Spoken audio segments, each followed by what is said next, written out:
আইন শৃঙ্খলা পরিস্থিতি নিয়ন্ত্রণের দায়িত্বে থাকা বাংলাদেশ সেনাবাহিনীর 50% সদস্যকে মাঠ থেকে সরিয়ে নেওয়া হচ্ছে। মঙ্গলবার সচিবালয়ে স্বরাষ্ট্র মন্ত্রণালয়ের কোর কমিটির সভায় এই সিদ্ধান্ত নেওয়া হয়।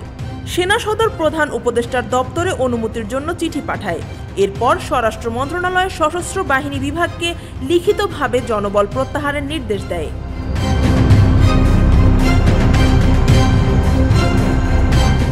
প্রধান উপদেষ্টা বরাবরে সেনা সদরের চিঠিতে বলা হয়েছে, প্রত্যাহার করা সেনা সদস্যদের গুরুত্বপূর্ণ ও স্পর্শকাতর এলাকা থেকে প্রথমে সরানোর ব্যবস্থা থাকবে।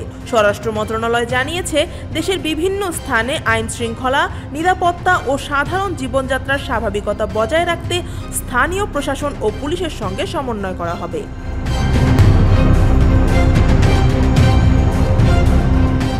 কোর কমিটি জানিয়েছে, সেনা সদস্যদের বিশ্রাম ও নির্বাচনকালীন প্রশিক্ষণের জন্য অর্ধেক সদস্য আপাতত মাঠ থেকে তুলে নেওয়া হবে। বুধবার থেকে এটি কার্যকর হবে। বিশ্রাম ও প্রশিক্ষণের পর তাদের আবার মাঠে পাঠানো হবে।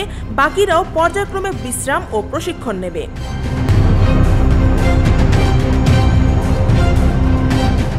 সশস্ত্র বাহিনীর একজন ঊর্ধ্বতন কর্মকর্তা জানান, দেশের আইন শৃঙ্খলা পরিস্থিতি এখন অনেকটাই স্বাভাবিক।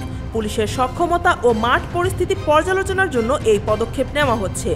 সেনাবাহিনী সরানোর অন্য একটি উদ্দেশ্য হল তাদের প্রত্যাহারের পর আইন শৃঙ্খলা পরিস্থিতি কতটা স্বাভাবিক থাকে তা পর্যবেক্ষণ করা।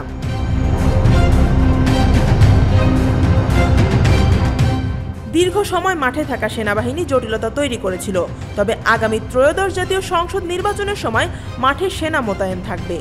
2024 সালের 5 আগস্ট আওয়ামী লীগ সরকারের পতনের পর 17 সেপ্টেম্বর সশস্ত্র বাহিনীকে বিশেষ নির্বাহী ম্যাজিস্ট্রেটের ক্ষমতা দেওয়া হয়েছিল, যাতে আইন শৃঙ্খলা পরিস্থিতি নিয়ন্ত্রণে রাখা যায়। তখন থেকেই ইন এইড টু সিভিল পাওয়ার কার্যক্রমের আওতায় সশস্ত্র বাহিনী দেশের আইন শৃঙ্খলা ও জননিরাপত্তা রক্ষায় দায়িত্ব পালন করে আসছে। আফিয়া আক্তার, ঢাকা ওয়াচ।